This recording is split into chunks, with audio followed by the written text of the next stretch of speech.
Okay, while the political talk in Washington has escalated to a fever pitch, there's a different kind of fever on a different kind of pitch going on in Brazil. The World Cup is finally underway. Goals, calls, and points are the big news now, and as expected, the home team is on a roll. Brazil is heavily favored to win, but there are many matches to go, and any one of them carries the possibility of an upset. Well, sports journalist Didier Morais joins us, and welcome. Now that the game is in front of us, what do you see here? Reading the tea leaves here, I mean, is Brazil like the overall favorite this time around? Well, you can't count them out because they have the home field advantage. I mean, you're in Brazil, you have all the fans that can come support you.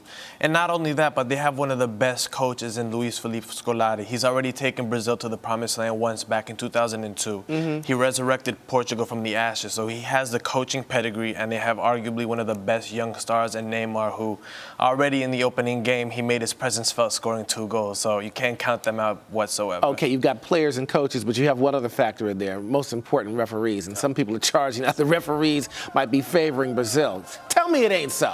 I mean, you don't want to say it so, but at the end of the day, I mean, these guys do fear for their lives. You know, if you know that if you make a controversial call and you're trying to go make it home and you're in the middle of Brazil, of course you're going to fear for your lives. That said, however, you do believe in the integrity. Literally. Of course, absolutely. We've seen this before, and it's so unfortunate. And obviously it doesn't happen as much anymore. But we remember 1994 when a Colombian soccer player scored in his own goal, and unfortunately he was found dead afterwards. Now, that always isn't the case, but there is always that fear, and that's a reality because this is a global sport, and part of it is, unfortunately, a lot of money running on this, whichever way you look at it. Money, and of course, people otherwise living vicariously through their athletes, you know, in this particular situation, and other sports too, and to be fair about this.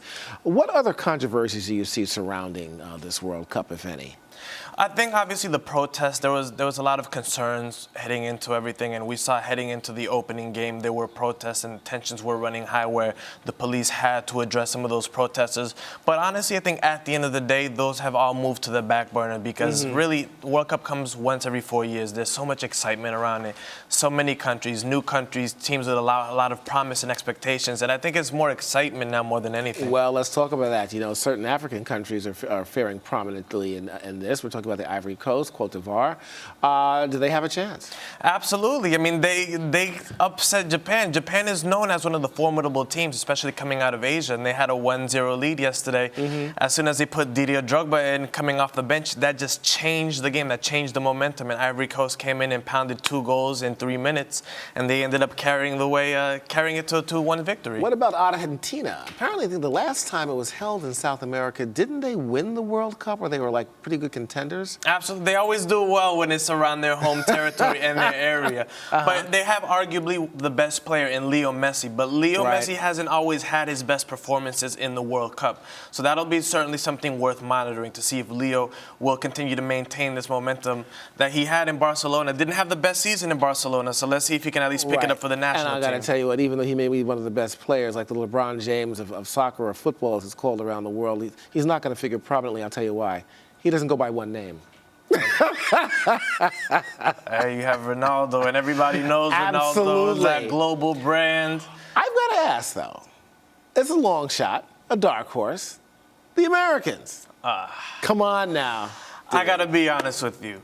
Right now, they're a rebuilding team. This is their first World Cup under Jurgen Klinsmann.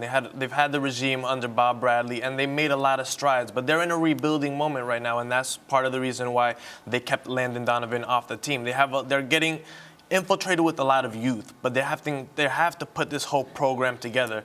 And honestly, they are in the group of death. They are in, Germany, Portugal, Ghana are all experienced teams that have made deep runs in the World Cup before.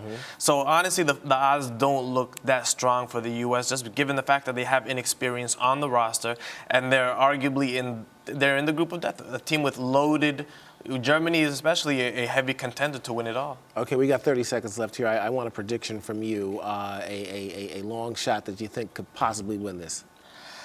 I wouldn't say it's a long shot, but Ghana has always made strides. In 2006, they made it to the round of 16. In 2010, they made it to the quarterfinals.